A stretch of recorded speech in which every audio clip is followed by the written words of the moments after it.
തോട്ടപ്പള്ളി കരിമണൽ ഖനനം സംബന്ധിച്ച കേന്ദ്ര ഏജൻസികളുടെ അന്വേഷണം ശരിയായ രീതിയിൽ നടക്കുമെന്ന് ബിജെപി നേതാവ് ഷോൺ ജോർജ്. 100 ദിവസം തികയും മുമ്പ് തോട്ടപ്പള്ളിയിലെ ഖനനം പൂർണ്ണമായും നിരോധിച്ചുകൊണ്ടുള്ള കേന്ദ്ര സർക്കാർ ഉത്തരവ് വാങ്ങുമെന്നും ഷോൺ ജോർജ് പറഞ്ഞു. തോട്ടപ്പള്ളി തീരത്ത് കരിമണൽ ഖനന വിരുദ്ധ ഏകോപന സമിതിയുടെ സമരം 1000 ദിവസങ്ങൾ പിന്നിട്ടതുമായി ബന്ധപ്പെട്ട യോഗത്തിൽ സംസാരിക്കുകയായിരുന്നു ഷോൺ ജോർജ്.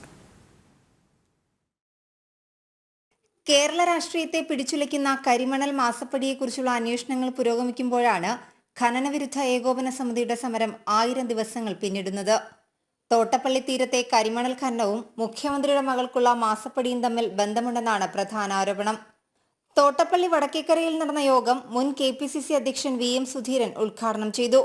തോട്ടപ്പള്ളിയിലെ കരിമണൽ ഖനനം സംബന്ധിച്ച് കേന്ദ്ര ഏജൻസികളുടെ അന്വേഷണം ശരിയായ രീതിയിൽ തന്നെ നടക്കുമെന്നും നാടിനെ മോഷ്ടിച്ചു കൊണ്ടുപോകുന്നവരുടെ കയ്യിൽ ഉടൻ കയ്യാമം വീഴുമെന്നും BJP നേതാവ് ഷോൺ ജോർജ് പറഞ്ഞു.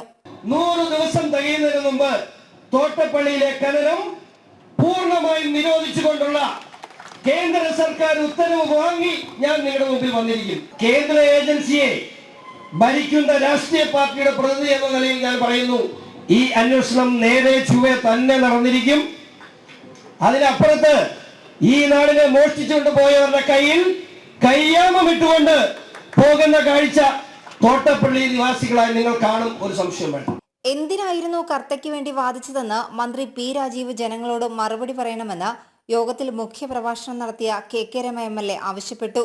തോട്ടപ്പള്ളിയിൽ നടക്കുന്നത് കൂട്ടുകച്ചവടമാണെന്നും ഏതൊക്കെ മന്ത്രിമാർക്ക് പങ്കുണ്ടെന്ന് കൂടുതൽ അന്വേഷണം നടത്തി കണ്ടെത്തണമെന്നും KK രമ പറഞ്ഞു. എന്തിനായിരുന്നു കർത്തയ്ക്ക് വേണ്ടിയിട്ട് ഈ സഭയിൽ അതിനെ സംസാരിക്കാൻ, ഇത് അവതരിപ്പിക്കാൻ പാടില്ലായിരുന്നു? ഈ ഖനനത്തിന് വേണ്ടി വാദിച്ച ഒരു മന്ത്രി എന്തായിരുന്നു അതിന്റെ പിന്നിലെ ചേതോവികാരമെന്ന് ഈ കേരളത്തിലെ ജനങ്ങളോട് പറഞ്ഞേ മതിയാവുള്ളൂ.